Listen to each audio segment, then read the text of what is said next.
મિત્રો, આપણે નાણાકીય નિયમોના અલગ અલગ નિયમ પર વિડીયો શીખી રહ્યા છે. આજે નિયમ 8 અને 9. અગાઉ નિયમ 7 સુધીના મારા 3 વિડીયો ઉપલબ્ધ છે.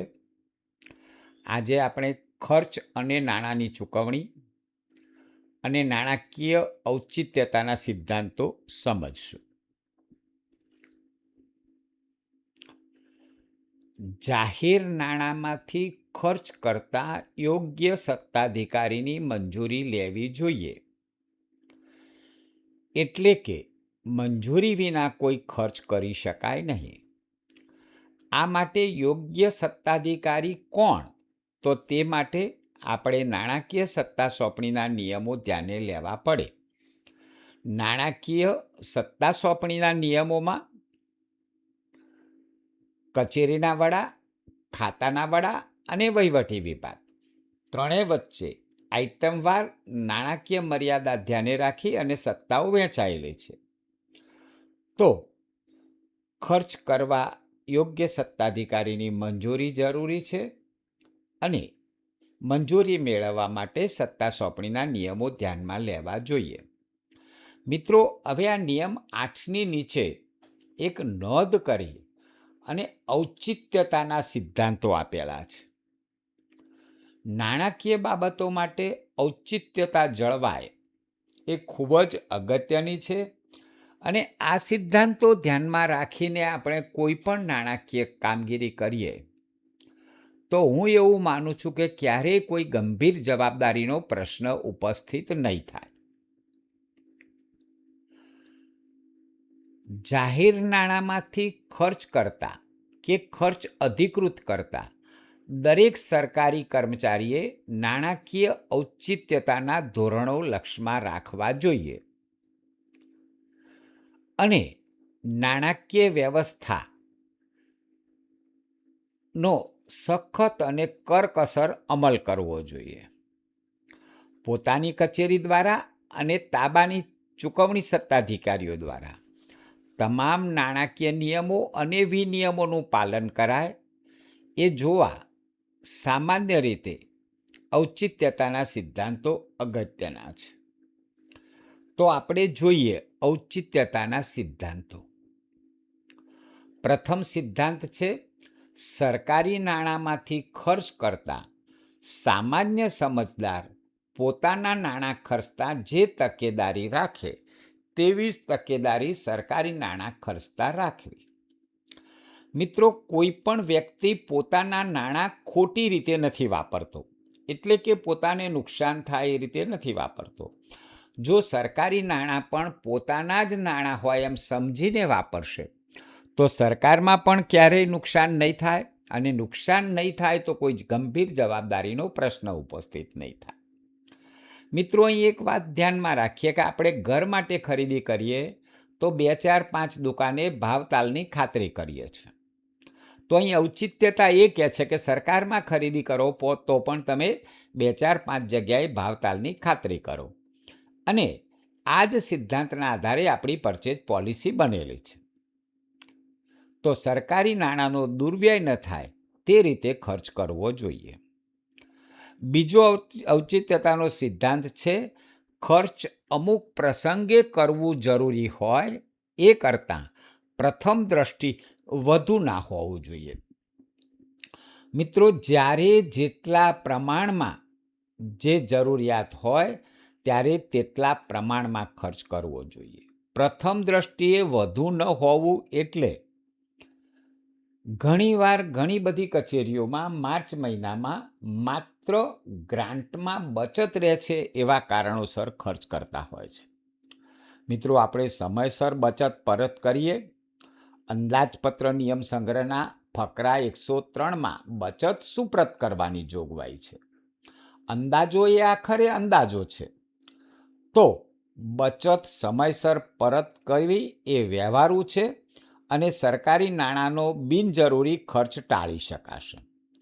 તો જ્યારે જેટલા પ્રમાણમાં જે વસ્તુની જરૂર હોય ત્યારે તેટલા પ્રમાણમાં ખર્ચવી.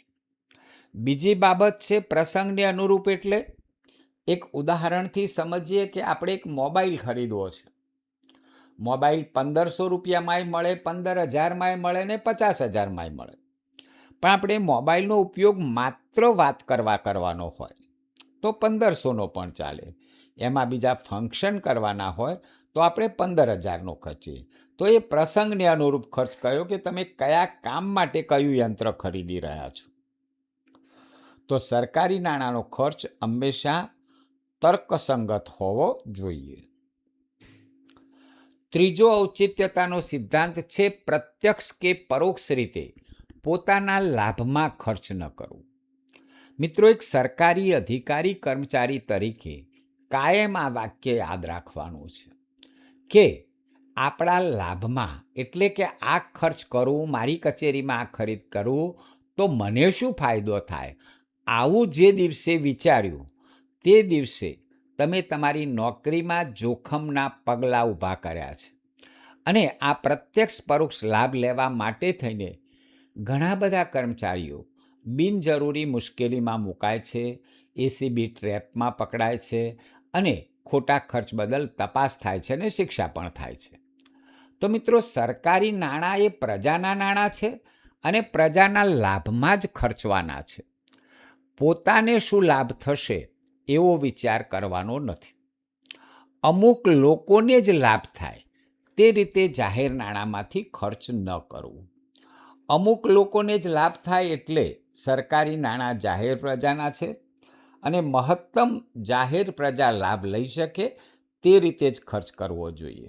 આપણી કોઈ યોજના એવી ના હોવી જોઈએ કે અધિકારી પોતે વ્યક્તિગત રીતે એ યોજનાને લિમિટેડ વર્ગ માટે મર્યાદિત કરી નાખે. સિવાય કે જો કોર્ટના કોઈ હુકમો હોય તો એ મુજબ ખર્ચ કરવો પડશે, એમાં જાહેર પ્રજા લાભ નહીં લઈ શકે. અને ખર્ચ માન્ય નીતિ નિયમોનો હોય તો પણ એમાં સરકારની કોઈ પોલિસી હોય કે આ યોજના પર્ટિક્યુલર કેટેગરી માટે છે, પર્ટિક્યુલર એરિયા માટે છે, તો ત્યાં ઔચિત્યતાનો ભંગ થયેલો ગણાશે નહીં. આવા કિસ્સામાં લિમિટેડ વર્ગ જ લાભ લઈ શકશે, પણ સરકારની માન્ય નીતિ છે. અને સરકાર આપણને જે વળતર ભથ્થા આપે છે એમાંય ખાસ કરીને મુસાફરી ભથ્થું, તો એ નફાનું સાધન ના બનવું જોઈએ. વળતર ભથ્થા એ રીઇમ્બર્સમેન્ટ બેઝ છે. આપણે કોઈ વધારાના કરેલા ખર્ચને સર્ટેન નિયમોના આધારે સરકાર પરત કરે છે. તો ખરેખર ખર્ચ આપણે ક્લેમ કરવો જોઈએ, નફાનું સાધન ન બને એની કાળજી રાખવી.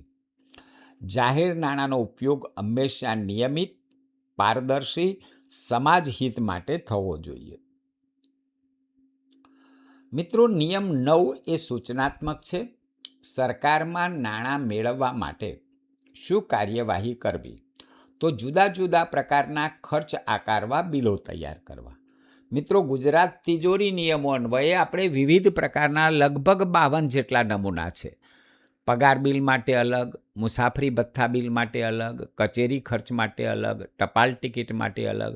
તો નિયત નમૂનામાં નિયમ અનુસાર બિલ બનાવીને તિજોરી કચેરીમાં રજૂ કરવાથી આપણને નાણાં ઉપલબ્ધ થશે. આ બિલો કેવી રીતે બનાવવા? તો ગુજરાત તિજોરી નિયમો 2002ના નિયમ નંબર 84માં વિગતે એની સમજૂતી આપવામાં આવેલી છે, જે ધ્યાને લેવાની રહે. તો મિત્રો, આજે આપણે રૂલ 8 અને 9 સમજ્યા. હવે પછીના વિડીયોમાં રૂલ 10 સમજીશું. આ જ પ્રકારના વિડીયો જોવા માટે આપ યુટ્યુબ ઉપર Haresh Joshi trainer and motivational speaker A channel subscribe કરો. જો આપને ધાર્મિક બાબતોમાં રસ હોય તો મારી એક બીજી યુટ્યુબ ચેનલ છે spiritual and motivational by Haresh Joshi. જ્ઞાનથી પ્રગતિ, પ્રેરણા, સફળતા અને ધર્મથી શાંતિ મળે છે. તો આજે જ સબસ્ક્રાઈબ કરો, બેલ આઇકન દબાવો, જેથી આપને નિયમિત વિડીયો મળ્યા કરે. આભાર. જય શ્રી કૃષ્ણ.